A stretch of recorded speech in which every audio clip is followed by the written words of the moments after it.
நம்முடைய கலாச்சாரம், தமிழர்கள் கலாச்சாரம், இந்த கலாச்சாரத்திலே நாங்கள் பார்க்குறோம் இந்த சால்வை போடுகிற வழக்கம்.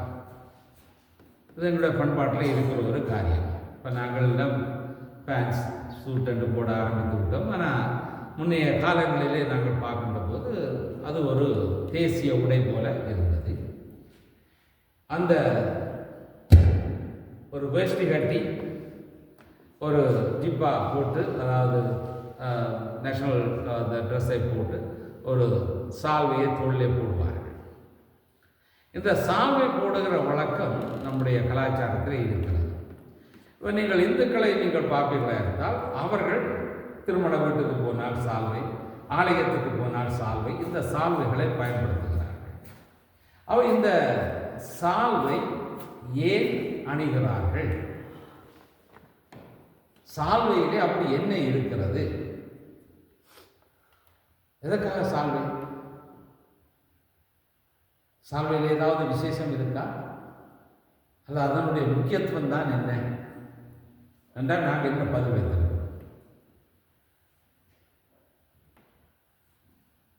தெரியாது. சரி, இந்த சால்வை என்பது ஒரு அந்தஸ்தை குறிக்கக்கூடிய ஒன்று.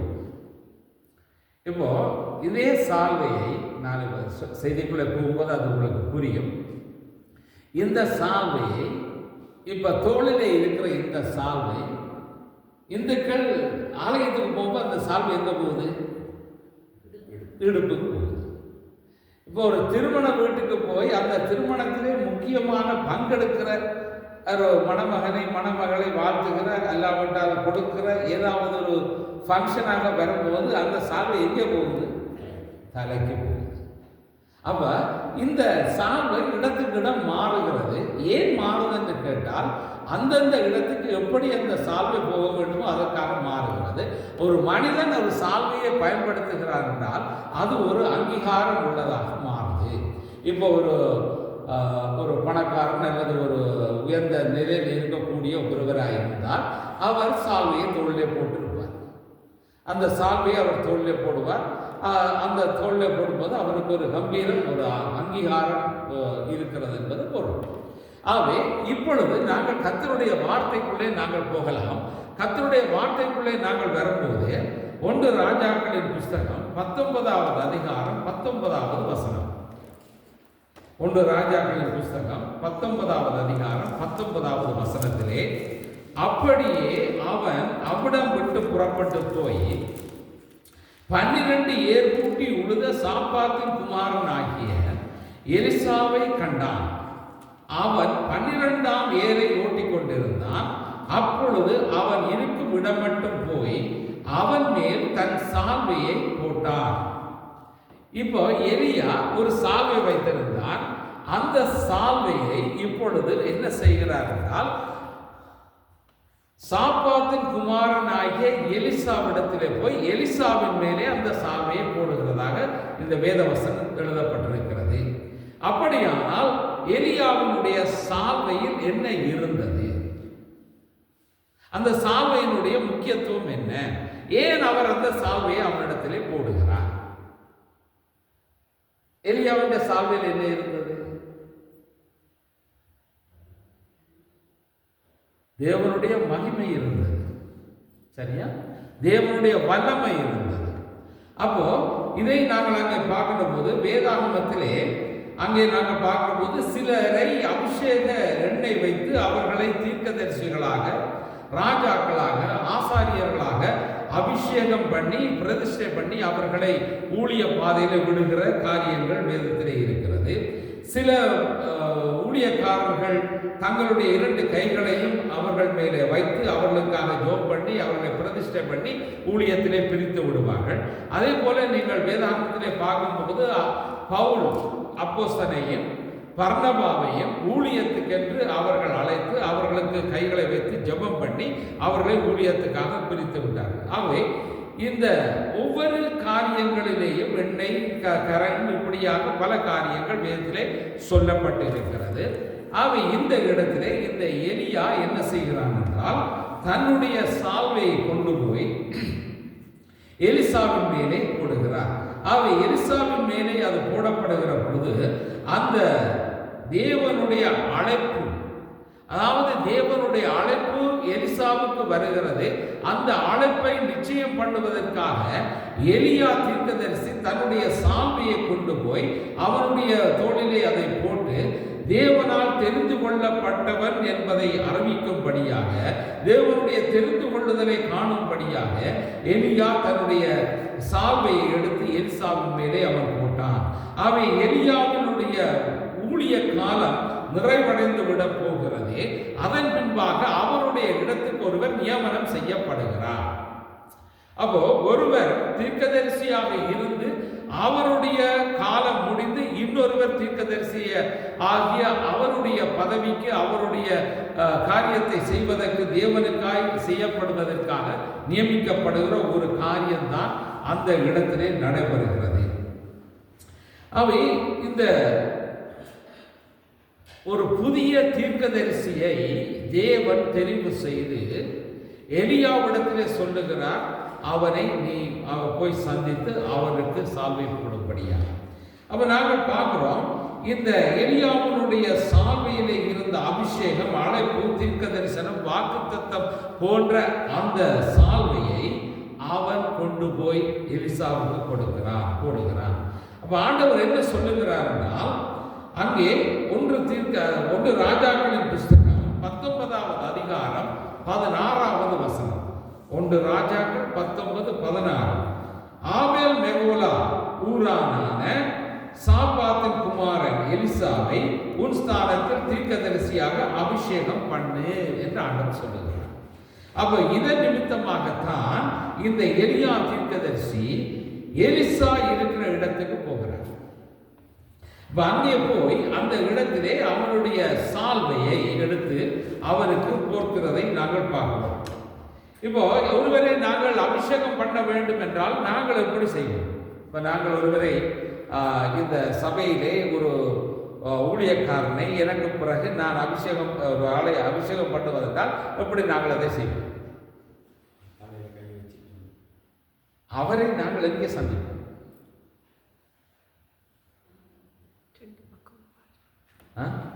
அப்ப நாங்கள் அவரை எங்கே நாங்கள் சந்திப்போம்? அவரை நாங்கள் சொல்லுவோம், ஆலயத்துக்கு வந்து இங்கே முழந்தால் படிட்டு அவரை நாங்கள் ஊழியக்காரர்கள் சேர்த்து அவரை அபிஷேகம் பண்ணி அவரை நாங்கள் ஊழியத்துக்காக ஒப்புக் கொடுப்போம். இப்போ இங்கே ஒரு சம்பவம் நடைபெறுது. என்ன சம்பவம் நடைபெறுது என்றால், இந்த எலிசா எங்கே இருக்கிறான் என்று கேட்டால் அவனுடைய ஊரிலே அவனுடைய வயலிலே ஏர் பூட்டி எரிந்து வைத்து உழுது கொண்டு இருக்கிறார்.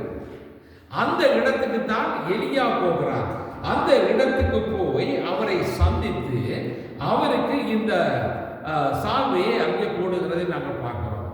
அப்போ அதில் ஒரு காரியம் குறிப்பிடப்பட்டிருக்கிறது. எப்படி என்றால், அந்த எலிசா வயலிலே 12ஆம் தரம், அதாவது அந்த உழுது கொண்டிருக்கிற 12வது தரம், அதாவது ஒரு அந்த வயலை உழுகிறது 12வது தரத்திலே 1 2 3 12வது தரம் உழுது கொண்டிருக்கிற அந்த நேரத்திலே எலியா அந்த வயலுக்கு போகிறான். வயலுக்கு உள்ளே போகிறான். அவன் இருக்கிற இடத்துக்கு போகிறான். அங்கே போய் இந்த அழைப்பை கொடுக்கிறான். சரியா? கர்த்தர் என்ன செய்கிறார் என்றால், ஒரு காரியத்தை செய்வதாய் இருந்தால் அது அன்றைய வழக்கத்தின்படியாய் செய்யக்கூடிய அந்த வல்லமை மிகுந்த அந்த சால்வை இன்னொருவருக்கு கைமாற்றப்படுகிறது. இவருக்கு கொடுக்கப்பட்ட, தேவனால் கொடுக்கப்பட்ட ஊழியம் இன்னொருவருக்கு கொடுக்கப்படுகிறது. அதற்கு அடையாளமாக அது கொடுக்கப்படுகிறதை நாங்கள் பார்க்கிறோம். இப்போ இந்த கர்த்தருடைய அபிஷேகம் என்பது தேவனால் நம்முடைய வாழ்க்கையிலும் அவர் தர வல்லவராய் இருக்கிறார். நாங்கள் அவருடைய வழிகளிலே நடக்கிறவர்களாய் இருந்தால் தேவன் தம்முடைய வல்லமையை, அபிஷேகத்தை, அந்த சால்வையை எங்களுக்கும் அவர் கொடுக்க வல்லவராய் இருக்கிறார். அவை கர்த்தர் எந்த விதத்தில் ஆகிலும் தன்னுடைய அழைப்பையும் தெரிந்து கொள்ளுதலையும் வெளிப்படுத்த ஆண்டவர் விரும்புகிற தேவன். எந்த வகையிலையும் அவர் வெளிப்படுத்த முடியும். இப்ப நீங்கள் பார்த்தீர்கள் என்றால், ஆண்டவராகிய இயேசு கிறிஸ்து ஞானஸ்தானம் எடுத்து கரையேறின உடனே என்ன நடந்தது? பரிசுத்த ஆவியானவர் வான்புறாவாக, வானத்திலிருந்து புறா வடிவமாக அவர் மேல் இறங்கினார் என்று சொல்லி நாங்கள் பார்க்கிறோம். இப்போ இஸ்ரவேல், அதாவது சீஷர்கள் அங்கே மேல்வீட்டறையிலே கூடியிருந்து ஜபித்த போது அங்கே என்ன உண்டானது? அக்கினிமயமான நாவுகளால் அவர்கள் மேல் இறக்கப்பட்டது. ஆகவே ஆண்டவருடைய அதிசயங்களை நாங்கள் பார்க்கின்ற போது, அவருடைய அபிஷேகங்களை நாங்கள் பார்க்கிற போது, அவர் பெருங்காற்றாய் வீசுகிறவராகவும் பனித்துளிகளாகவும் ஜீவ நதியாகவும் வருகிற தேவனாக நாங்கள் அவரை பார்க்கிறோம். அவை எலியாவினுடைய சாலையிலே இருந்த அந்த வல்லமையானது, அபிஷேகமானது இப்போ எலிசாவுக்கு மாற்றப்படுகிறது.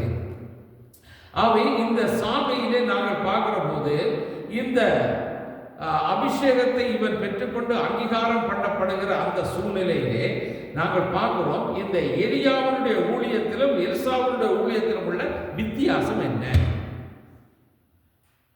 எலிசாவுடைய ஊழியத்திலே எப்பொழுது அந்த எலியா அந்த தன்னுடைய அங்கியை எடுத்து, அதாவது சாவியை எடுத்து அவனுக்கு போட்டானோ அன்றைக்கே அவன் அபிஷேகம் பண்ணப்பட்டான். ஊழியத்திலே வித்தியாசம் வருகிறது. அதே அங்கீகாரம், அதே அபிஷேகம் இவருக்கும் வருகிறது. இப்போ அங்கே சொல்லுகிறார், எனக்கு ரெட்டிப்பான அபிஷேகம் வேணும்னு கேட்கிறார். யாரு? எலிசா. ரெட்டிப்பான அபிஷேகம். அப்ப எலியா சொல்றார், நான் இனி இந்த இடத்துல இல்லை, நான் எடுத்துக்கொள்ளப்பட போகிறேன். சொல்லிட்டார் அவருக்கு, உன்னை எடுத்துக்கொள்ளுவேன். அதை நீ காண்பாயாக இருந்தால், சரியா? அதை நீ காண்பாயாக இருந்தால் நீ அந்த இரட்டிப்பான வல்லமையை பெறுவாய். இதுதான் அந்த வார்த்தை. அதன்படி அவன் இரட்டிப்பான வல்லமையை பெற்றான்னு சொல்லி நாங்கள் வேதத்திலே பார்க்கிறோம். அதை குறித்து நான் அதிகமாக போக விரும்பவில்லை. இப்போ நான் அந்த சால்வையினுடைய முக்கியத்துவத்தை குறித்து தான் நான் சொல்ல விரும்புகிறேன். இப்போ அந்த சால்வை அவன் மேல் விழுந்த பின்பு எலிசா என்ன செய்கிறான்? இப்போ வயலில் நிற்கிற நேரம் தான், வேலை செய்து கொடுக்குற நேரம் தான் இந்த சால்வையை கொண்டு போட்டாச்சு. இப்போ அந்த நிமிடமே அவன் என்ன செய்கிறான்? எப்படி அவன் மாறுகிறான்? அவன் என்ன செய்கிறான்? அவன் எந்த ஒரு காரியத்தை பின்னோக்கி போகவில்லை. அதாவது அவன் உடனே டிசைட் பண்ணிட்டான், என்னை ஆண்டவர் இந்த ஊழியத்துக்கு என்னை தெரிந்து கொண்டார், என்னை இந்த இடத்திலே வைத்து அபிஷேகம் பண்ணி இருக்கிறார். ஆகவே நான் இந்த வயலிலே இந்த வேலையை செய்கிறவனாய் இனி நான் இருக்க போவதில்லை என்பதை அவன் தீர்மானம் பண்ணி ஒரு காரியத்தை அந்த எலிசாவினிடத்திலே சொல்லுகிறார். 20வது வசனத்திலே, நான் என் தகப்பனையும் என் தாயையும் முத்தம் செய்ய உத்தரவு கொடும், அதற்கு பின் உண்மை பின்தொடர்வேன் என்றான். அவன் எனக்கு இப்ப தேவை என்ற, நான் இப்போ இந்த ஒரு முக்கியமான ஊழியத்துக்கு நான் வரப்போகிறேன். அவன் நான் என்னுடைய தாயின் தகப்பனை போய் முத்தம் செய்து அவர்களிடத்திலே விடை பெற்றுக் கொண்டு வரப்போகிறேன். அதுக்காக அனுமதி கேட்ட போதே அவர் சொல்லுகிறார், எலியா சொல்றார், அதற்கு அவன் போய் திரும்பி வா, நீ போய் திரும்பி வா. அது மட்டுமல்ல, அதை இன்னொரு காரியத்தை சேர்த்து சொல்லுகிறார், நான் உனக்கு செய்ததை நினைத்துக்கொள். நான் உனக்கு செய்ததை, அப்ப என்ன செய்திருக்கிறார்? தன்னுடைய அந்த சால்வையை அவருக்கு கொடுத்து அந்த அபிஷேகத்தினாலே நிறைத்து, உன்னை நான் அழைத்திருக்கிறேன் தேவ பணிக்காக, அதை நீ நினைத்து கொள்ள வேண்டும். இப்ப வீட்டுக்கு போன உடனே என்ன நடக்கும் யோசித்து பாருங்க. இப்போ இவர் அபிஷேகம் பண்ணப்பட்டு வீட்டுக்கு போயிட்டார். வீட்டுக்கு போய் அப்பா அம்மாட்ட சொல்லி முத்தம் கொடுத்து விடைபெற்று வரப்போகிறார். அங்கே என்ன நடக்க சந்தர்ப்பம் இருக்கு? போகாதே மகனே, நீ அப்பா வயலை பாரு, நீ இந்த வேலையை பாரு, அதை செய் இதை செய்ய தானே சொல்லுவார். இன்றைக்கு நம்முடைய பிள்ளைகள் சில வழியில் ஒரு நல்ல படிப்பு படித்து இப்போ அவர்கள் நல்ல ஒரு உத்தியோகத்தில் இருக்கிற நேரம் கர்த்தருடைய அழைப்பு பெற்று அவர்கள் ஊழியத்துக்கு வரப்போகிறான்னு சொன்னால் பெற்றாருடைய என்ன சொல்லுவார்கள்? இல்லை மகனே நீ ஊழியத்துக்கு போட்டு சொல்லுவார்களா? போகணும்னு சொல்லுவார். ஏன்? அப்போ அவருடைய ப்ரொஃபஷனல் ஒரு நல்ல வேலை, நல்ல சம்பளம், அப்படி இருக்கணும் இப்படி இருக்கணும்னு விரும்புறதுனால அப்போ கர்த்தருடைய ஊழியம் வேண்டாம்னு சொல்லுகிற மனநிலை போகும். இது நடக்கக்கூடிய சந்தர்ப்பங்கள் இருந்திருக்கலாம். ஆனபடியா தான் இப்போ என்ன சொல்லி அனுப்புகிறார் கேட்டால், நான் உனக்கு செய்ததை நினைத்துக்கொள், அப்போ நீ ஞாபகம் வைத்துக் கொண்டு நீ போயிட்டு வா. ஆனால் இந்த இவன் என்ன செய்தான்னு சொன்னால் அதுபடியாக போகிறான். போய் அந்த இடத்துல தாய் தகப்பனை சந்தித்து விட்டு அவன் என்ன செய்கிறான், அந்த வேறு பிரிக்கப்பட்ட அந்த அழைப்பை அவன் அறிந்து கொண்டு இனி நான் உலகத்தாரை போல வாழ்ந்து கொண்டு இருக்கக்கூடாது என்று சொல்லி அவன் நினைக்கிறான். தேவ அழைப்பை பெற்ற எலிசா என்ன செய்கிறான் என்றால், நீங்க பாருங்கள் 21வது வசனம், 1 ராஜாக்கள் 19:21. அப்பொழுது அவன் இவனை விட்டு போய் ஓர் ஏர் மாடுகளை பிடித்து அடித்து ஏரின் மரமுட்டுக்களால் அவைகளின் இறைச்சியை சமைத்து ஜனங்களுக்கு கொடுத்தான். அவர்கள் சாப்பிட்ட பிற்பாடு அவன் எழுந்து எலியாவுக்கு பின் சென்று அவனுக்கு ஊழியம் செய்தான். இப்ப பாருங்க, ஏன் அந்த வயலில் இருந்த வேலை செய்து கொண்டிருந்த அந்த ஏரையும் அந்த மாட்டை, அந்த ஏரை எடுத்து அந்த கூறால மாட்டை கொண்டு அதை இறைச்சி எடுத்து அதை சமைச்சு அங்கே சாப்பிட்டு அவருக்கும் கொடுத்து அவனையும் சாப்பிட்டு அதுக்கு பிறகு இவர் என்ன செய்யறார், 2 பேரும் ஒன்றாக புறப்பட்டு போகிறாங்க. ஏன் அதை செய்தான்? திரும்ப வரக்கூடாது. சரியா? அதாவது அவனுக்கு வயல் இருக்கு, ஏர் இருக்கு, மாடு இருக்கு என்று சொன்னால் இப்போ போனவருக்கு மனசுல என்ன வரும், இதை விட நான் திரும்பி வந்து இதிலே இருக்கலாமே. அந்த எண்ணம் அறவே வரக்கூடாது என்பதற்காக அந்த மாட்டை அவன் அடித்து அதை சமைத்து சாப்பிட்டு இனி வாழ்க்கையில நான் இந்த பக்கம் வருவதில்லை, என்னை அழைத்த தேவனுக்காகவே நான் போவேன் என்று சொல்லப்படுகிற அந்த நோக்கத்தோடு அவன் முன் செல்லுகிறதை நாங்கள் அங்கே பார்க்கிறோம். பாருங்க, இப்போ ஆண்டவர் இயேசு பேதுருவை அழைத்தார். பேதுரு எல்லாவற்றையும் விட்டு போனான், படகை விட்டான், விலையை விட்டான், எல்லாத்தையும் விட்டான், அவன் போயிட்டான். ஆண்டவரோட போய் ஊழியம் செய்தார். ஆண்டவர் இயேசு மரித்து உயிர்த்தெழுந்து வந்து விட்டான், காட்சி அளித்தாச்சு, எல்லாம் முடிஞ்சது. அவன் என்ன செய்தான்? அவன் என்ன சொன்னான்? நான் மீன் பிடிக்க போறேன் என்று சொன்ன இருக்கிற கொஞ்சம் பேருக்கு சார் நாங்களும் மாறோம்னு சொல்லி அவர்களும் அவனோட சேர்ந்து மீன் பிடிக்க போனதை பார்க்கணும். அப்ப ஏன் அவன் மீன் பிடிக்க போனான்? அங்க நின்றது என்ன? கரையிலே படகையும் வலையும் விட்டுட்டு தான் வந்தான். அது அங்கதான் இருக்கு, அது டிஸ்டர்ப் பண்ணப்படலை, அழிக்கப்படலை, அங்கதான் இருந்தது. ஆனபடியால் அவனுடைய சொத்து அங்கே கரையிலே நிற்கிறபடியினாலே எந்த நேரத்திலும் போகலாம். ஆனபடியால் அவனுடைய மனம் தடுமாறப்பட்டது. ஆனால் இவனோ அப்படி போகவில்லை. அதை அடித்து அதை இல்லாமல் பண்ணி நான் ஆண்டவருக்காகவே நான் வேலை செய்வேன் என்று சொல்லி இனி நான் அந்த வேலைக்கு, வயல் வேலைக்கோ ஏருளவோ நான் போவதில்லை, உன்னதமான தேவனுடைய மகிமையான ஊழியத்தை முழு இருதயத்தோடு முழு பலத்தோடு செய்ய போகிறேன் என்று சொல்லி அந்த அர்த்தம் பட அவன் விட்டு புறப்பட்டு போனான் என்று சொல்லி பாடணும். ஒரு அருமையான பாடல் இருக்கு. என்ன பாடல் தெரியுமா? இதுக்கு பொருத்தமான பாடல் யாராவது ஞாபகப்படுத்தி சொல்லுவீங்களா? இயேசுவின் பின்னே போக துணிந்தேன், இயேசுவின் பின்னே போக துணிந்தேன், பின்னோக்கே நான், பின்னோக்கே நான். நாங்கள் பின்னோக்கி போகிறவர்கள் அல்ல, முன்னோக்கி போகிறவர்களாய் நாங்கள் இருக்க வேண்டும் என்பது அவசியமான ஒரு காரியம். அவை இன்று எங்களுடைய அழைப்பு என்ன, நாங்கள் எப்படியாக தெரிந்து கொள்ளப்பட்டிருக்கிறோம் என்பது மிகவும் முக்கியமான ஒரு காரியம். ஆகவே ஏற்பாடுகளும் ஏதும் உலக ஆசையை குறித்ததாக இருக்கிறது. இனி அதற்கு பாலமாக, அதாவது இந்த உலகத்தின் காரியங்கள் தான் எனக்கு இனி வேண்டுவதில்லை, என்னை அழைத்தவர் தேவன், அவருக்காகவே நான் வாழுவேன், அதுதான் உன்னதமானது என்று சொல்லி அதை பின்பற்றி போகிற ஒரு வாழ்க்கையை அவன் மாறினான் என்று நாங்கள் பார்க்கிறோம். லூக்கா எழுதின சுவிசேஷம் 9வது அதிகாரம் 62வது வசனத்திலே நாங்கள் பார்க்கும்போது ஆண்டவராகிய இயேசு சொல்லுகிறார், கலப்பையின் மேல் தன் கையை வைத்து பின்னிட்டு பார்க்கிற எவனும் தேவனுடைய ராஜ்யத்துக்கு தகுதியானவன் அல்ல.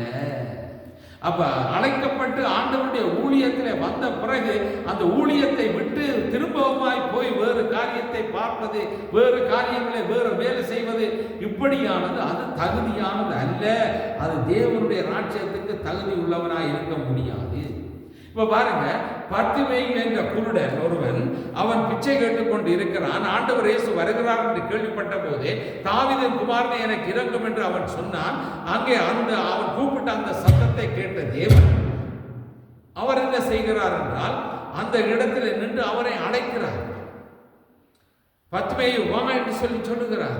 அவனை அழைத்த போது பர்த்திமேயு எழுந்து எப்படி புறப்பட்டு ஓடினான் என்று வேதம் சொல்லுது. அவன் எப்படி ஓடினான்? அவன் குருடன். அவன் என்ன எப்படி ஓடினான் என்று வேதம் சொல்லுது.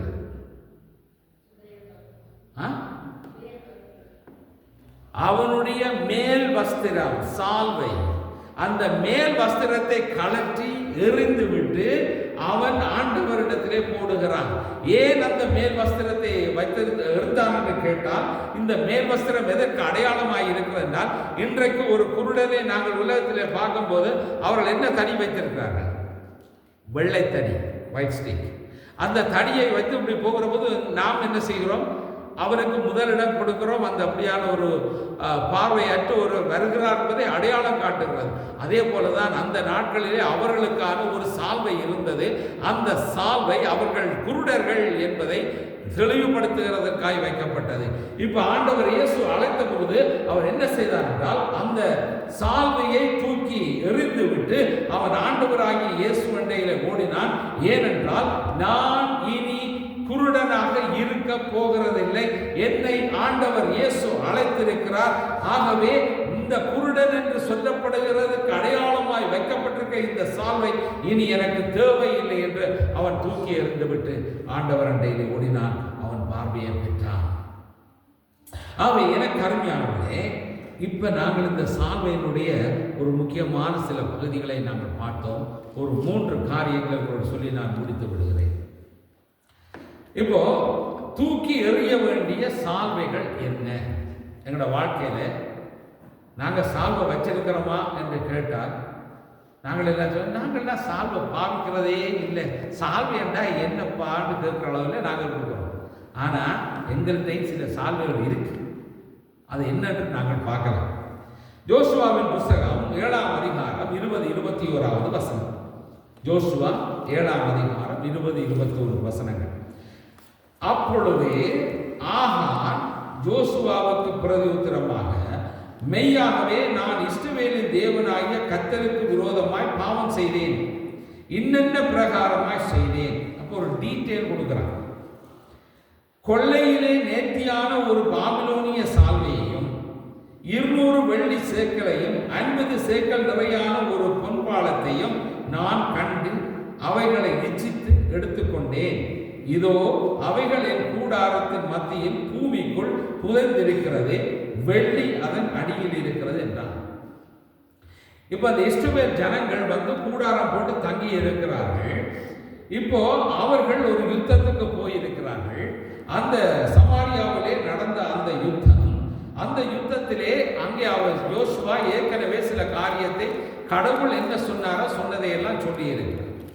அப்போ அங்கே போய் நீங்கள் யுத்தத்திலே வெற்றி சுரக்கும் போது நீங்கள் அங்கே இருந்து எந்த விதமான ஒரு பொருட்களையும் கொண்டு வரக்கூடாது, அவைகள் சாபத்தீட்டானவைகள் என்று சொல்லி அங்கே சொல்லப்பட்டது. அதை நீங்கள் வாசித்து பார்ப்பீர்களா இருந்தால் அது யோசுவாவின் புஸ்தகம் 6ஆம் அதிகாரம் 18வது வசனத்திலே சொல்லப்பட்டிருக்கிறது. யோசுவா 6:18 சாபத்தீட்டானதில் ஏதாகிலும் எடுத்துக் கொள்ளுகிறதினாலே நீங்கள் சாபத்தீட்டாகாதபடிக்கு இஸ்ரவேல் பாளையத்தை சாபத்தீட்டாக்கி அதை கலங்க பண்ணாதபடிக்கு நீங்கள் சாபத்தீட்டானவர்களுக்கு மாத்திரம் எச்சரிக்கையாய் இருங்கள். எச்சரிப்பு கொடுக்கப்பட்டால் அங்கிருந்து எதுவுமே கொண்டு வரக்கூடாது, அப்படி கொண்டு வந்தால் அது சாபத்துக்குரியது என்று சொல்லப்பட்டாயிற்று. இப்போ அந்த யுத்தத்துக்கு போன இடத்திலே இந்த ஆகான் என்று சொல்லப்படுகிற மனுஷன் அவன் என்ன செய்திருக்கிறான் என்றால், அந்த கொள்ளையிலே நேர்த்தியான ஒரு பாபிலோனிய சால்வை, பாபிலோன் தேசத்தினுடைய சால்வை, அது மட்டுமல்லாமல் 200 வெள்ளி சேக்கல், பணம் இருந்திருக்கு. 50 சேக்கல் நிறை, 50 ராத்தல் நிறை உள்ளதான பொன்பாலம். அதையெல்லாம் கண்டு அவன் சொல்றான், அவைகளை இச்சித்து எடுத்துக்கொண்டேன். அப்ப இச்சித்தண்ட ஆசைப்பட்டு எடுத்துக்கொண்டேன். அப்போ அங்கே அவன் கண்ட அந்த பொருட்களை, சால்வை, பாபிலோனிய சால்வையும், வெள்ளி சேக்கல் உள்ள அந்த 200 வெள்ளி சேக்கல் உள்ள பணத்தையும், அது மட்டுமல்லாமல் அந்த பொன்பாலத்தையும் எடுத்துக்கொண்டு வந்து எங்கே வைத்திருக்கிறான் என்றால், அவன் இருக்கிற கூடாரம். அந்த கூடாரம் என்பது நிலத்திலே தான் அந்த கூடாரத்தை போட்டிருக்கிறார்கள். அந்த கூடாரத்துக்குள்ளே மண்ணை தோண்டி அதற்குள்ளே அவன் எல்லாத்தையும் வைத்து, வெள்ளிப்பாலம் எங்கே இருக்கான், அடியில வச்சு இவைகள் எல்லாம் மேலுக்கு வச்சு கொண்டே கவர் பண்ணி மூடியாச்சு. மூடி வச்சுட்டு இவர் இருக்கிறபடியினாலே இப்ப அவன் அந்த காரியத்தை சொல்லுகிறான், இப்படித்தான் நான் செய்து கொண்டேன் என்று சொல்லுகிறான். சரி, இது எதனாலே இது சொல்லப்படுகிறது என்பதை நாங்கள் புரிந்து கொள்ள வேண்டிய ஒரு காரியம் இருக்கிறது. இந்த ஆகான் செய்த காரியம், அவனுடைய கண்களின் இச்சையினாலே அதை எடுத்து தன்னுடைய கூடாரத்து பூமிக்கடியிலே அவன் புதைத்தபடியினாலே இன்னொரு சம்பவம் நடைபெறுது. இதனுடைய அடுத்த ரிஃப்ளெக்ஷன், இதனுடைய அடுத்த வெளிப்பாடு அது எப்படி வருகிறது என்று கேட்டால், இன்னொரு யுத்தத்துக்கு இவர்கள் போகிறார்கள். இன்னொரு யுத்தத்துக்கு இவர்கள் போகிற போது அந்த யுத்தத்திலே இவர்கள் தோல்வி அடைகிறார்கள். அந்த தோல்வி அடைந்த போது அங்கே அநேக உயிர் சேதங்கள் ஏற்படுகிறது. புறஜாதியாக்கள் மத்தியிலே அவர்கள் தோற்று ஓடுகிற ஒரு நிலை உருவாகிறது. அப்போ ஏன் எங்களுக்கு இந்த விதமான நிலை ஏற்பட்டது என்பதை ஜோசுவா அறியும்படியாக கர்த்தருடைய சமூகத்திலே போய், ஆண்டவரே, நீர் எங்களோடு ஏன் யுத்தத்துக்கு வரவில்லை என்று ஆண்டவரிடத்திலே கேட்கிறார். அப்பொழுது கர்த்தர் யோசுவாவுக்கு அங்கே இந்த பாபிலோனிய சால்வையின் ரகசியத்தை சொல்லுகிறார். என்ன நடந்திருக்கிறது என்று சொல்லப்பட்ட போது, ஆகான் என்ற நபரை குறித்து ஆண்டவர் வெளிப்படுத்தி அவரிடத்திலே சொல்லுகிறார். அவன் அந்த இடத்திலே முழு காரியத்தையும் அவன் வெளிப்படையாய் சொன்னதைத்தான் நாங்கள் வாசித்தோம். ஆகான் என்ன செய்தான்? அவன் கண்டேன். எதை?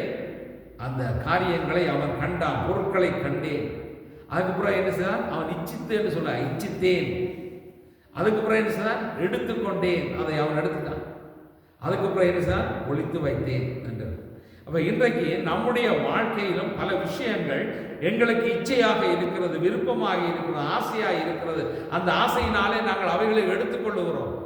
அது கர்த்தருக்கு பிரியமில்லாதவர்களாக இருந்தால் நாங்கள் அதை செய்து கொள்ளுகிறோம். அவைகளை கொண்டு வந்து நாங்கள் ஒளித்து வைக்கிறோம், தெரியாமல் வைத்து விடுகிறோம். ஆகவே இதனால் உண்டான காரியம் என்னவென்று சொன்னால், கர்த்தருடைய பார்வையில் அதை மறைத்திருக்க முடியாது என்பதை அவன் அறியாமல் இருந்தான். அது மட்டுமல்ல, அவன் கல்லறிந்து கொலை செய்யப்பட போகிறான் என்பதே அவனுக்கு தெரியாது. காரணம் என்ன? அவன் செய்த தவறின் நிமித்தமாய் உண்டாகிற அழிவு, சாபம் அவனுக்குள்ளே வருகிறது. இப்போ பூமியிலே சாபமும் பாவமும் எப்படி வந்தது? பூமியிலே பாவமும் சாபமும் எப்படி வந்தது?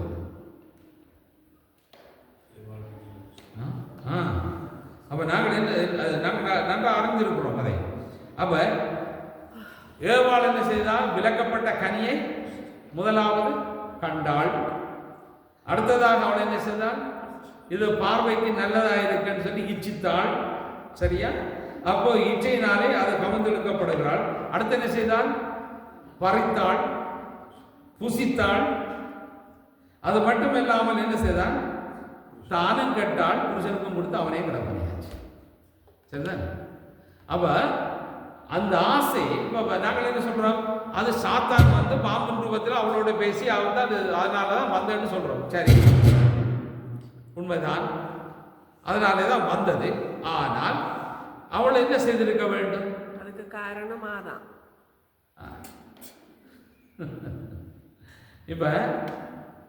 இப்ப நாங்கள் என்ன சொல்றோம்? உடனே இன்னொரு ஆட்டை பிளேம் பண்றது தானே போறோம். அதுதான் அவளும் செய்தான். அவ ஆதாம்கிட்ட கேட்டோன்னு ஆதாம் என்ன சொன்னான்?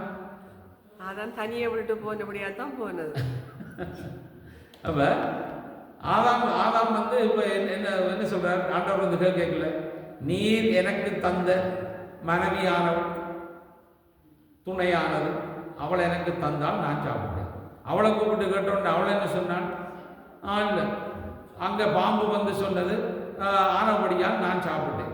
அப்போ ஆளையால் பழி சொல்றது இன்று வரைக்கும் போகலை, இருக்கத்தான் செய்யுது. ஆனால் இந்த தப்பு என்பது அங்கே முதலாவது வருகிறது என்ன?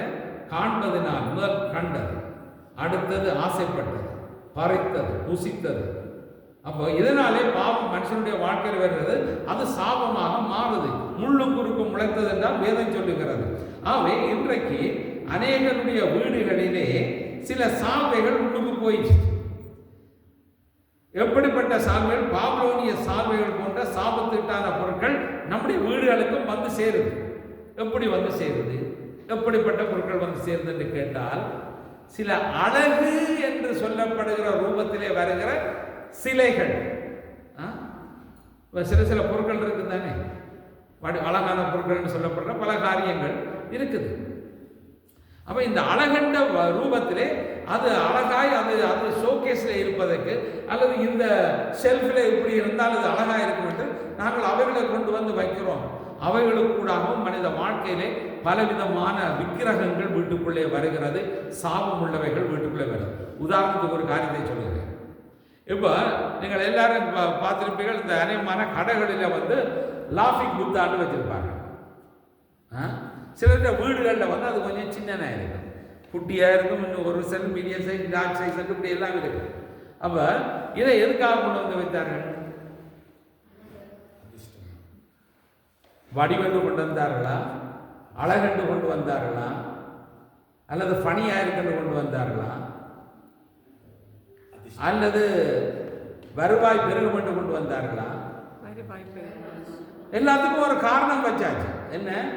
சரி, அந்த அந்த அந்த அந்த சிலையை கொண்டு வந்து வச்சாச்சு. அதில் நீங்கள் கடைகளில் போனால் அந்த கடைகளில் பெரிய ஒரு சிலையை கொண்டு வந்து வச்சிருப்பார்கள். அதுக்கு முன்னுக்கு என்ன இருக்கு? காசு இருக்கு. எவ்வளோ காசு இருக்கு? சில்லறை காசுல அது எந்த சில்லறை காசாக இருக்கு? இந்தியா, இந்த கனடா நாட்டிலேருந்து முற்றிலுமாக விலக்கப்பட்ட பெனிஸ் தான் அங்கே விடாது. ஒருவனுக்கு உதவாதுன்னு சொல்லப்பட்டால் அங்கே இருக்கும். எங்கேயாவது $100 $50 இருந்தால் பார்த்துருப்பீங்களா? இல்லை. சரி, $100 $50 போட்டிருந்தா என்ன நடந்திருக்கும் நீங்கள் நினைக்கிறீங்க? ஏன் அவன் வைக்கல? பாரவன் அதில் ஆசைப்பட்டு அதை கொண்டு போயிடுவான். ஆனால் தான் அங்கே வைக்கல.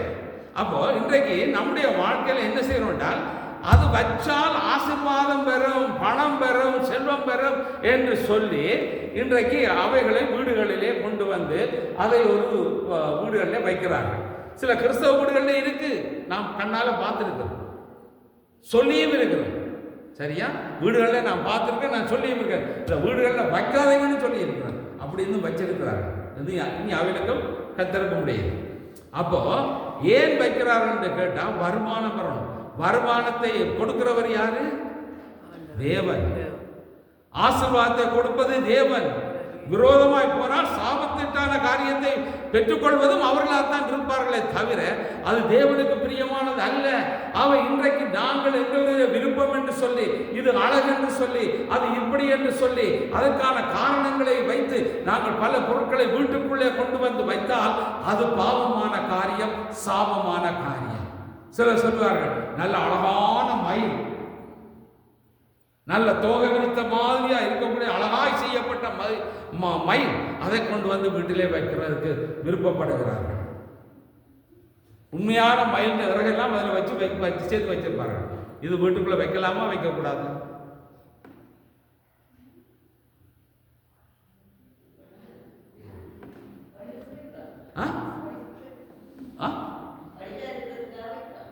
அதைத்தான் இப்ப உள்ள நேரம் சொன்ன வடிவண்ட பேர்ல உள்ளுக்கு வரும்னு சொன்னேனே.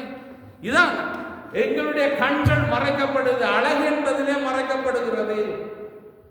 ஆகவே நாங்கள் எச்சரிக்கையாக இருக்கணும். ஒவ்வொரு விஷயமும் சத்துருவானது தான் செய்யறான். அந்த பழத்தை காட்டுற நேரத்தில் அவன் என்ன சொன்னான்? பழத்தை சாப்பிடுன்னு சொல்றதுக்கு போது என்ன சொன்னான்? இல்லை இல்லை, சத்துரு, அதாவது சாத்தான் அந்த பாம்பின் வடிவில் வந்து ஏவாளத்தில் பேசும்போது என்ன சொல்லி சொன்னார்? கடவுளுக்குள்ள புசிக்க வேண்டாம்னு சொன்னாரோன்னு கேட்டுட்டு என்ன சொன்னது? அந்த காரியத்தை சொன்ன பிறகு ஆண்டவர் ஏன் அதை சொன்னார் என்றால், நீங்கள் இதை புசித்தால் தேவர்களை போல மாறுவீர்கள் என்று ஒரு ஆசை விஷயத்தை போட்டாச்சு. இந்த விதையை விதைச்சாச்சு. அப்படி வர வேண்டும் என்ற ஆர்வம் உள்ளுக்குள்ள முதலாவது விதைக்கப்பட்டு இந்த வார்த்தையின்படியாக தான் முதல் அந்த மரத்தில் உள்ள பழத்தை பார்க்கிறான். இவ்வளவு காலம் அவங்களும் அந்த பழத்தோட்டத்துக்குள்ளான் இருக்கிறாங்க.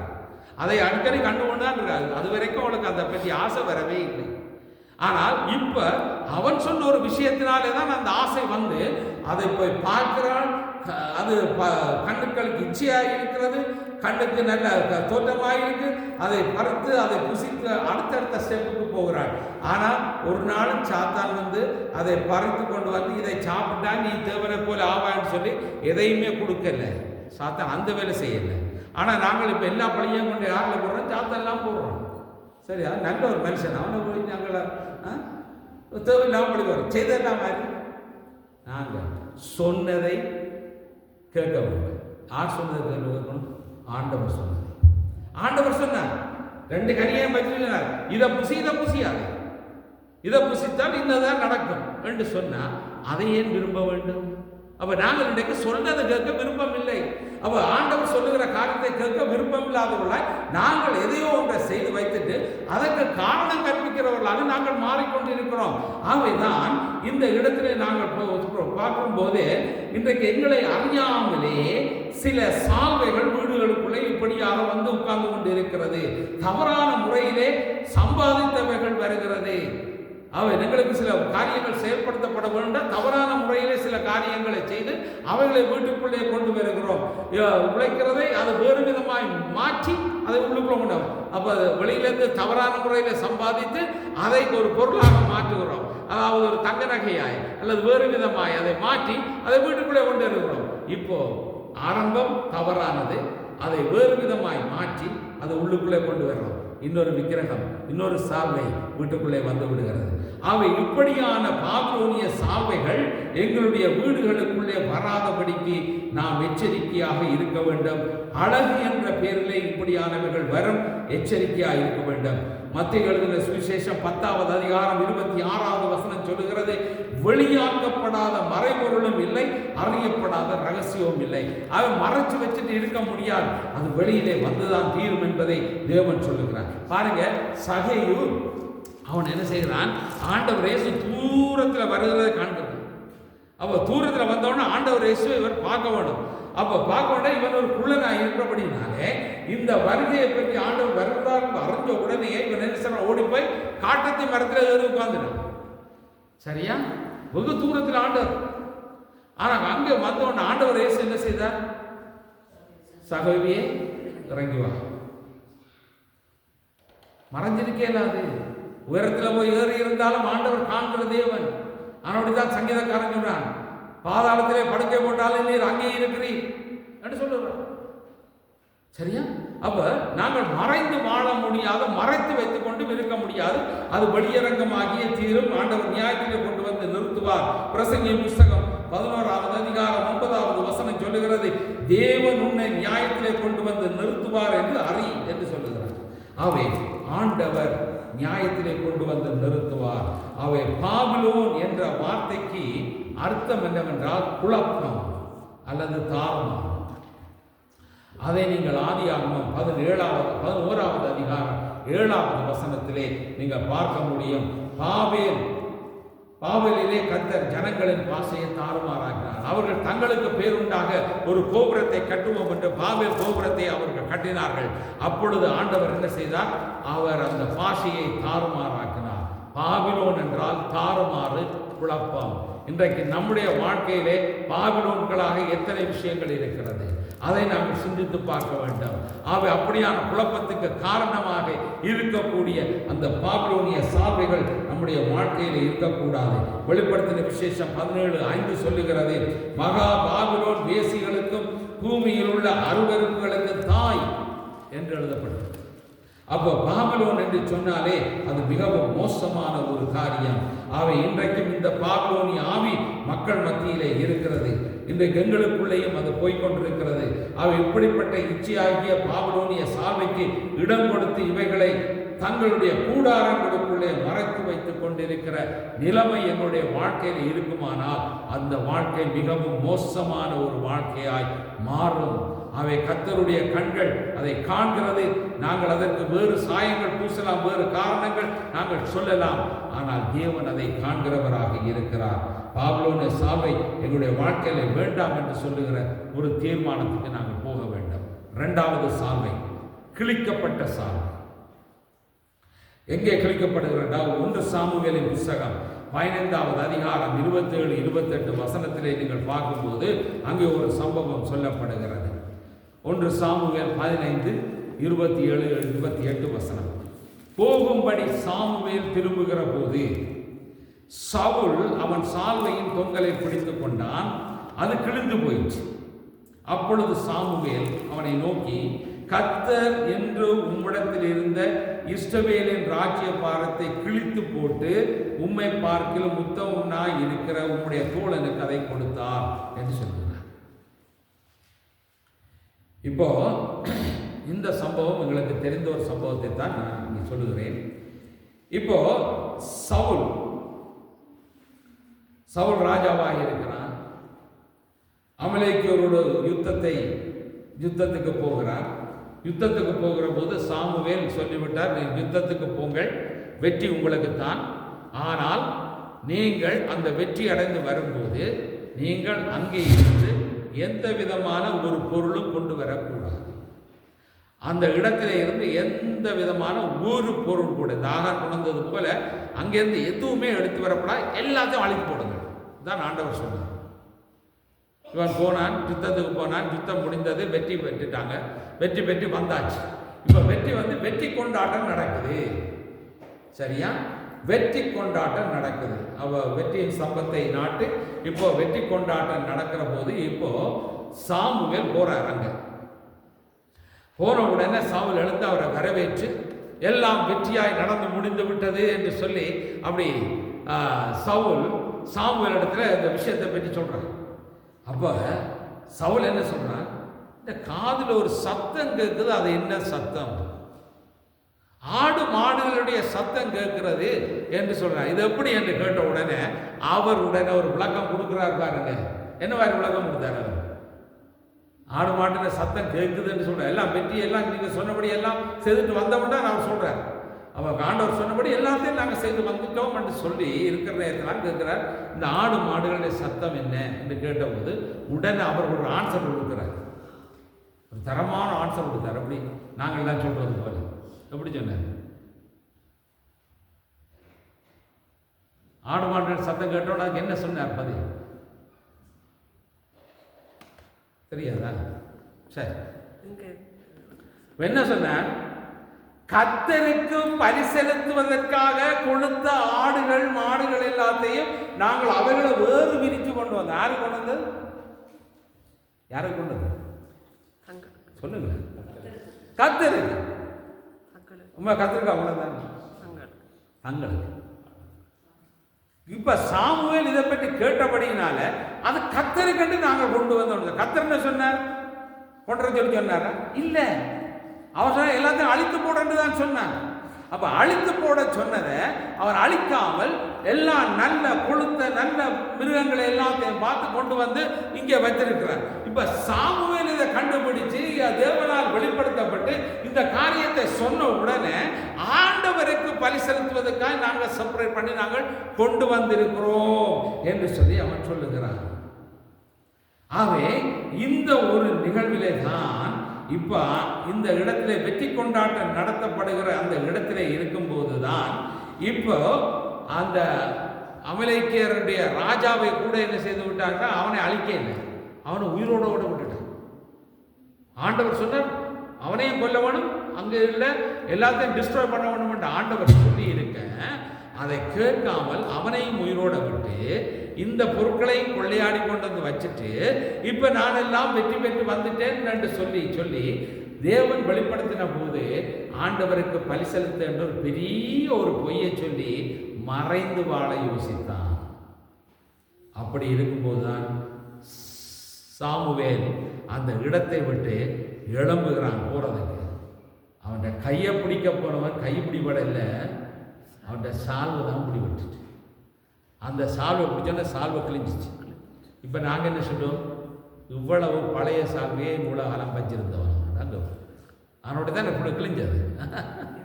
சரி, கிழிஞ்சிச்சு. அப்போ அதுக்கு என்ன பதில் கொடுக்குறாருன்னு சொன்னால் அவர் சொல்லுகிறார், அந்த 1 சாமுவேல் 15ஆம் அதிகாரம் 27-28 போகும்படி சாமுவேல் திரும்புகிற போது சவுல் அவன் சால்வையின் தொங்கலை பிடித்து கொண்டான், அது கிழிந்து போயிடுச்சு. அப்பொழுது சாமுவேல் அவனை நோக்கி, கர்த்தர் இன்றைக்கு உம்மிடத்திலிருந்து இஸ்ரவேலின் ராஜ்ய பாரத்தை கிழித்தார், உம்மை பார்க்கிலும் மிகவும் உத்தமமாக இருக்கக்கூடிய உன்னுடைய தோழனுக்கு அதை கொடுத்துட்டார் என்று சொல்கிறார். உன்னுடைய ராட்சியம் இதோடு முடிஞ்சது, உன்னுடைய ஆட்சி இதோடு முடிஞ்சது. காரணம் என்ன? சொல்லுக்கு கீழ்ப்படியே ஆண்டவர். அதான் ஆண்டவர் அந்த வசனத்தை நீங்கள் தொடர்ந்து வாசிக்க சொல்ல, பலியிலும் பார்க்க, இந்த பலி செலுத்திலும் பார்க்க உத்தமம் முக்கியம், உண்மை முக்கியம். அதான் நான் சொல்லுகிறேன். அப்போ இன்றைக்கு நம்முடைய வாழ்க்கையிலே நாங்கள் செய்ய வேண்டியதை செய்யாமல், செய்யத்தகாதவைகளை செய்துவிட்டு இதற்காகத்தான் இதை செய்தோம் என்று சொல்லுகிற பதில்கள் எங்களிடத்தில் இருக்குமானால் அவைகள் தவறு. ஆகவே முதலாவது பாபிலோனிய சால்வை எறியப்பட வேண்டும். 2வது அங்கே சால்வை கிழித்து எடுக்கப்பட்ட சால்வை எறியப்பட வேண்டும். ஆகவே இவைகள் எங்களுடைய வாழ்க்கையிலே இருக்கக்கூடாது, சிலது அகற்றப்பட வேண்டும். ஆகவே அங்கே 1 சாமுவேல் 15:21 சொல்ற, கர்த்தருடைய வார்த்தையை புறக்கணித்தீர், நீர் இஸ்ரவேலின் மேல் ராஜாவாக இராதபடிக்கு கர்த்தர் உண்மையையும் புறக்கணித்து தள்ளினார் என்றார். கர்த்தருடைய வார்த்தைக்கு கீழ்ப்படியாமல் போனால் இதுதான் நிலைமை. என்று நம்முடைய வாழ்க்கையிலும் கூட ஆண்டவர் எங்களுக்காக நாணயிக்குவார், எங்களுக்காக எதிராய் அவர் யுத்தம் பண்ணுகிறவராய் மாறுவார். அவை எங்களுடைய வாழ்க்கை கிழிந்து போன சால்வையை போல மாறிவிடும். ஆனபடியால் நாங்கள் எச்சரிக்கையாக இருக்க வேண்டும். கடைசியாக ஒரு சால்வை, அறுக்கப்பட்ட சால்வை.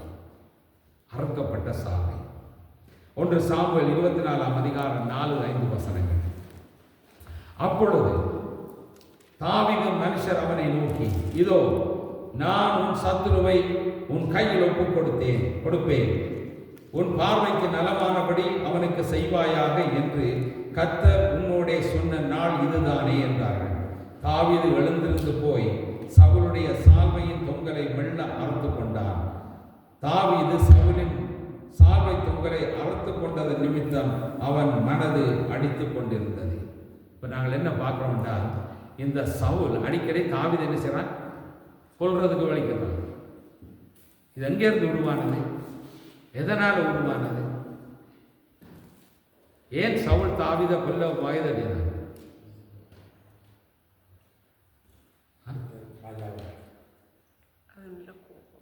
இல்லை, சவுல் தாவீதை எதற்காக கொல்ல வலிக்கிட்டான்?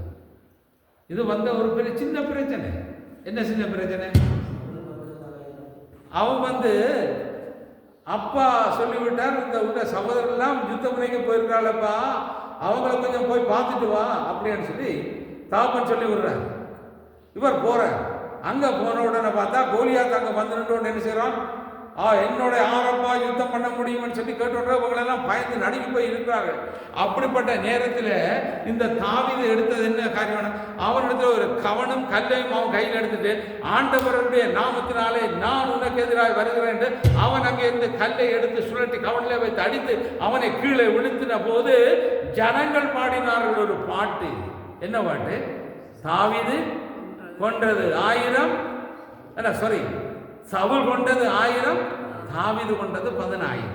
இதான் பாட்டு. அவ சவுலை குறைத்தும் தாவீதை உயர்த்தும் பேசுகிற ஒரு பாடல் பாடினது தான் இப்ப சவுலுக்கு வந்த கோபம். அந்த கோபத்தின் நிமித்தமாய் அவனை கொல்லவனும், என்றைக்காவது அவனை கொல்லவனும் ஒரு பெருமை, எரிச்சல். இதுதான் வந்த காரணம். இது எப்ப வரையும் போகுதுன்றா காலகாலமா போய் கொண்டிருக்கு.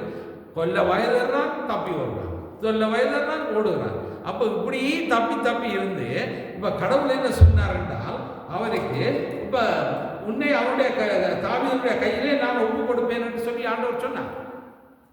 அப்ப சொன்னதன்படிதான் அங்கே இந்த சவுல் இவனை தேடி, தாவீதை தேடி காட்டுக்கு வனாந்தரத்துக்குள்ள போன போது அங்கே ஒரு கெவி, ஒரு குகை. அந்த குகையில போய் அவன் என்ன நித்திர கொண்டு இருக்கிறான். நித்திர கொண்டு இருக்கிற நேரத்தில் இப்போ தாவீது அங்க போயிட்டான்.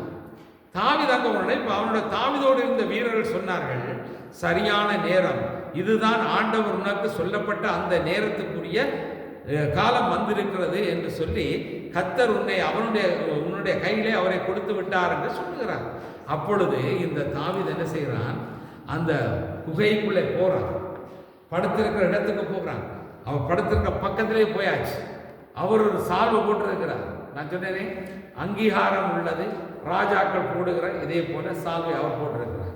அந்த சால்வைன்ற தொங்கலை அறுத்துட்டு வந்துட்டான். அவனுக்கு தெரியாம அறுத்து கொண்டு வந்தாச்சு. ஆனா அவனை கொல்லல, அறுத்துட்டு வந்தாச்சு. இப்போ இந்த அறுக்கப்பட்ட சால்வை இப்பொழுது இங்கே கொண்டு வரப்பட்டது. இப்படி கொண்டு வந்ததினாலே உண்டான ஒரு காரியம்.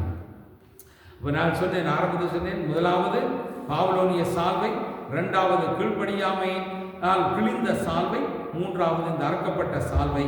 இது அந்த இடத்திலே தாவீது அறுத்து கொண்டு வந்ததினாலே உண்டான ஒரு காரியம். இதில் நீங்கள் தாவீதனுடைய மேன்மை என்னென்று நீங்கள் பார்க்கலாம் என்றால், 1 சாமுவேல் 24:6 1 சாமுவேல் 24:6 சொல்லுகிறது, கர்த்தர் அபிஷேகம் பண்ணின என் ஆண்டவன் மேல் என் கையை போடும்படியான இப்படிப்பட்ட காரியத்தை நான் செய்யாதபடிக்கு கர்த்தர் என்னை காப்பாராக. எவ்வளவு நல்ல ஒரு விஷயம் பாருங்க. என்ன செய்யறான், கடவுள் அவன்கிட்ட கையில உணர்ந்து கொடுத்தாச்சு. இப்ப இவன் அந்த இடத்துல அவனை கொல்லவன் மனுஷன் என்ன செய்யறான், ஒரே போட்டிருக்கலாம், ஒரே ஒரு குத்து வாழால முடிஞ்ச அலுவல். நாங்களா இருந்தா என்ன செய்யறோம், இப்படி ஒரு சந்தர்ப்பம் கிடைச்சா எங்களுக்கு ஒரு ஆள் இப்படி எங்களுக்கு தப்பு பண்ணி எங்களுக்காக எங்களை டேமேஜ் பண்ணின ஒரு தடவை எங்களுக்கு இப்படி ஒரு கையில் கிடைச்சா நாங்கள் என்ன செய்வோம், இதுதான் விஷயம் வந்து உடனே நாங்கள் முடிச்சிடுவோம். ஆனால் இவர் என்ன செய்தார், தேவனால் அபிஷேகம் பண்ணப்பட்ட மனுஷனுக்கு விரோதமாய் நான் எதையும் செய்ய மாட்டேன் என்று சொல்லி இந்த இந்த இந்த இந்த சால்வையை அறுத்து கொண்டு வந்த நிமித்தமாக இப்போ சவுலுக்கு மனதில் ஒரு பெரிய ஒரு அடி, பெரிய ஒரு பாரம். என்ன பாரம் வருதுன்னு கேட்டால், அங்கே 1 சாமுவேல் 24:16-18 வசனங்களை 16-18 வசனங்களை நீங்கள் பார்த்தீர்களா என்றால், தாவீது இந்த வார்த்தைகளை சவுலோடே சொல்லி முடித்த பின்பு என்ன நடந்தது என்ற காரியத்தை எல்லாம் சொல்றான். உள்ளே வந்தது நான் தான், உன்னுடைய சால்வை வெட்டினது நான் தான் என்று சொன்ன உடனே அவர் சொல்லுகிறார், சவுல் என் குமாரனாகிய தாவீதே, இது உன்னுடைய சத்தம் அல்லவா என்று சொல்லி சத்தமிட்டு அழுது தாவீதை பார்த்து, நீ என்னை பார்க்கல நீதிமான், நீ எனக்கு நன்மை செய்தாய், நானோ உனக்கு தீமை செய்தேன். நீ எனக்கு நன்மை செய்ததை இன்று விளங்க பண்ணினாய். கர்த்தர் என்னை உன் கையில் ஒப்பு கொடுத்திருந்தும் நீ என்னை கொண்டு போடவில்லை. பாருங்க, அவன் சாக வேண்டிய நேரம், கொல்லப்பட வேண்டிய நேரம், ஆனா கொல்லல. இப்போ அவனுக்கு ஒரு காரியம் உணர்த்தப்படுதில்லை, இவ்வளவு பக்கத்துல உன்னுடைய சால்வையை வெட்டி எடுத்த எனக்கு உன்னை கொல்லுவது ஒரு குறிப்பிட்ட வேலை, அவ்வளவுதான், ஒரு சனப்பொழுது போதும். ஆனா நான் செய்யல. இது அவனுடைய மனதை வருத்தினது என்று சொல்லி வேதம் சொல்லுகிறது. அவன் அப்படி சொன்னான், அவை தேவனால் அபிஷேகம் பண்ணப்பட்ட மனுஷனுக்கு விரோதமாக பேசாதிருங்கள். இன்றைக்கு நாங்கள் தேவனால் அபிஷேகம் பண்ணப்பட்ட மக்களுக்கு விரோதமாக நாங்கள் பேசுகிறோம். இன்றைக்கு நம்முடைய வாழ்க்கையில் பாருங்கள், இன்றைக்கு நீங்கள் தனியாக அந்த யூடியூப்ல எல்லாம் நீங்கள் பார்க்குறீங்களோ இல்லையோ எனக்கு தெரியாது, இந்த கிறிஸ்தவ சில யூடியூப்கள் நீங்கள் பார்த்தீங்கன்னா அந்த ஊழியக்காரனை பற்றி, இந்த ஊழியக்காரனை பற்றி, அவரை பற்றி, இவரை பற்றி சும்மா கருத்து கொட்டிக்கிட்டு இருப்பான். அது யாருடைய வேலை? கர்த்தர் பார்க்க வேண்டிய வேலை உலகத்தில் நாங்கள் பார்க்க வேண்டிய அவசியம் கிடையாது. இப்போ இன்றைக்கு நாம் என்னை குறித்தும் பலர் பேசுவார்கள், என்னை குறித்தும் பல விதமான காரியங்களை பேசக்கூடும். என்னில் விருப்பம் இல்லை, பொறாமை என்றால் எத்தனை காரியங்கள் பேசுவார்கள். ஆனால் வேதம் சொல்லுகிறது என்ன, அபிஷேகம் பண்ணுகிறது கர்த்தர். அபிஷேகம் பண்ணப்பட்ட மனுஷனுக்கு விரோதமாய் நாங்கள் எந்த வார்த்தையும் பேசக்கூடாது, தீங்கு பேசக்கூடாது, புரளி பேசக்கூடாது. அதையும் நாங்கள் வேதத்திலே நாங்கள் பார்க்கிறோம். பாருங்க, மோசே, ஆரோன், மிரியாம், இந்த 3 பேர் மேலே ஒரு தாய் பிள்ளைகள். மூத்தவள் மிரியம், இரண்டாவது ஆரோன், மூன்றாவது மோசே. சரியா? அப்போ இப்போ அங்கே நாங்கள் பார்க்கிறோம் என்ன, இஸ்ரவேல் ஜனங்களை வழிநடத்தி கொண்டு வருகிற போது ஆண்டவர் மோசே தான் கூப்பிட்டு பேசுகிறார். மோசே மூலம் தான் எல்லாம் செய்கிறார். ஆண்டவர் சொல்லுகிற போது மோசே அவன் எல்லாவற்றிலும் சாந்த குணம் உள்ளவனாய் தன்னுடைய அன்பு கூறுகிறவனாய் இருக்கிறான்னு சொல்லி தான் மோசே பற்றி ஆண்டவர் சொல்லுகிறார். அப்போ அப்படி இருக்கிற நேரத்தில் இந்த மிரியாம் சொல்றார், நாங்களும் தீர்க்கதரிசிகள் தானே. அவள் தீர்க்கதரிசி தான். அவன் நாங்கள் தீர்க்கதரிசி, ஆண்டவர் அவரோட மட்டும்தானா பேசுவார். நாங்கள் எல்லாம் பேசினா அது பேச்சா இருக்காதா? இப்படி எல்லாம் தரக்குறைவாக பேச ஆரம்பித்தார். எந்த ரீசன்ல பேசினாள் அவள்? அது பேசுனதுக்கு ஒரு ரீசன் இருக்கு, அதையும் நாங்கள் புரிஞ்சுக்கணும். எந்த ரீசன்ல அது தெரியுமா? அது மோசே எங்க கல்யாணம் கட்டினான்?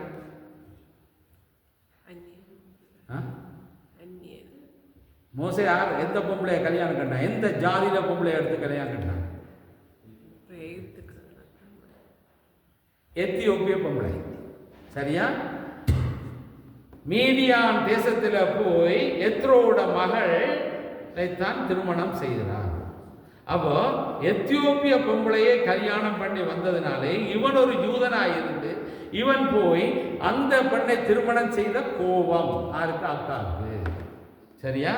அக்காவுக்கு இருக்கிற கோபத்தை எங்க உணர்ந்து காட்டுறாள் என்று சொன்னால், ஆண்டவர் மோசையோட தான் நான் பேசுவார், அவர் மட்டும்தான் நான் தீர்க்கதரிசி, நானும் தீர்க்கதரிசி, எங்களுக்கு தீர்க்கதரிசின்னு சொல்ல தெரியாதா?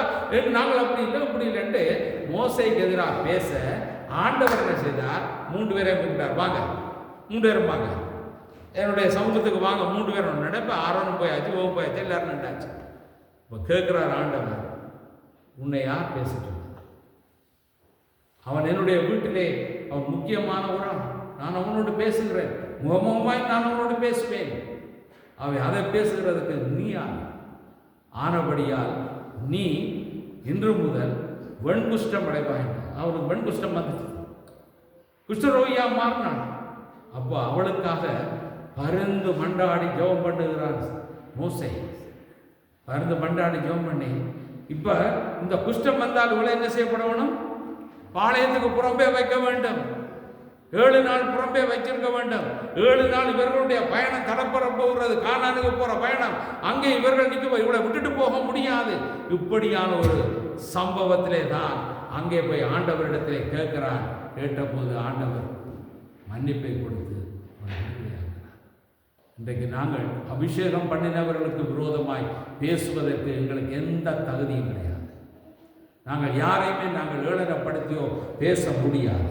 அதைத்தான் ஆண்டவர் அங்கே சொல்லி காண்பிக்கிறதை நாங்கள் பார்க்கிறோம். அவை எலியாவிலும் பெரியவர் உங்களுடைய அருகிலே அவர் இருக்கிறார். பாபிலோனிய சால்வையும் கிழிக்கப்பட்ட சால்வையும் அறுக்கப்பட்ட சால்வையும் அதை தூக்கி எறிந்து விடுவோமாயிருந்தால் தேவனுடைய புதிய அபிஷேகம் நிச்சயமாகவே தேவன் நமக்கு தருவார்.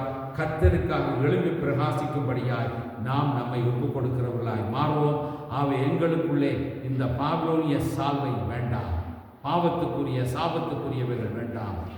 கிழிக்கப்பட்ட சால்வையால் போய்விடாதபடிக்கு, நாங்கள் கிழிக்கப்பட்ட நிலைமைக்கு போய்விடாதபடிக்கு, அவனுடைய ராஜ்ய பாரம் அழிந்து போனது போல நம்முடைய வாழ்க்கையும் கிழிக்கப்பட்டு போய்விடாதபடிக்கு நாங்கள் எச்சரிக்கை உள்ளவர்களாக நாங்கள் மாறுவோம். அது மாத்திரமல்ல, அறுக்கப்பட்ட சால்வை, அந்த அறுக்கப்பட்ட நிலைமை மரணம் என்ற பக்கத்திலே வந்து நிற்கக்கூடிய ஒரு சூழ்நிலை எவ்வளவு கடுமையாக இருக்கும் என்பதை சிந்தித்து பாருங்கள். அப்படிப்பட்ட சால்வையும் எங்களுக்கு வேண்டாம். நாங்கள் அவைகளை அகற்றி ஆண்டவருக்காக நாங்கள் வாழ்வோம். அந்த எலியா போட்ட அபிஷேகத்தின் சால்வை போல, அந்த சால்வையினாலே ஆசீர்வாதத்தை, அபிஷேகத்தை, வாக்குத்தத்தத்தை பெற்றுக்கொண்ட எலிசாவை போல நாங்கள் எழும்பி பிரகாசிக்க கர்த்தர் கிருபை செய்வாராக. அன்பின் பரலோக தகப்பனே, உம்முடைய வார்த்தைகளுக்காக நன்றி செலுத்துகிறோம். உம்முடைய சத்தத்தை நாங்கள் கேட்டோம். ஆண்டவரே, இன்று கேட்ட இந்த வார்த்தைகளின்படியாய் நாங்கள் எங்களை ஆராய்ந்து பார்த்து நாங்கள் உமக்கு ஏற்றவர்களாய் வாழ எங்களுக்கு உதவி செய்யும். ஆண்டவரே, நாங்கள் பல அழகு என்று சொல்லியும், நல்லது என்று சொல்லியும், விருப்பம் என்று சொல்லியும் பல காரியங்களை வீட்டுக்குள்ளே சார்புகளாய் கொண்டு வந்து சேர்த்து வைத்திருந்தால் அவைகளை எல்லாம் நாங்கள் அகற்றி பரிசுத்தம் பண்ணும்படியாய் நீர் எங்களை அழைக்கிறீர். ஆண்டவரே, எங்களுடைய வீடுகள் ஆண்டவரே அழகென்ற பேரிலே பலவிதமான அசுத்தங்கள் வந்து விடாதபடிக்கு எங்களை காத்துக்கொள்ளும். ஆண்டவரை, வீடுகளுக்குள்ளே விக்கிரகங்கள் இல்லாதபடிக்கு அவைகளை எல்லாம் எடுத்து போடும்படியாய் எங்களை நீர் எச்சரித்திருக்கிறேன். ஆண்டவரே, அப்படியாய் நாங்கள் சுத்தம் பண்ணி பரிசுத்தம் பண்ணி நாங்கள் உமக்கென்று வாழுகிற மக்களாக இருக்க எங்களுக்கு உதவி செய்யும். உடைய பரிசுத்த கர்த்தரே எங்களை ஒப்புக் கொடுத்து மீட்பர ரட்சகருமாகிய இயேசு கிறிஸ்துவின் வல்லமுள்ள நாமத்தில் ஜெபம் கேட்கிறோம் நல்ல பிதாவே.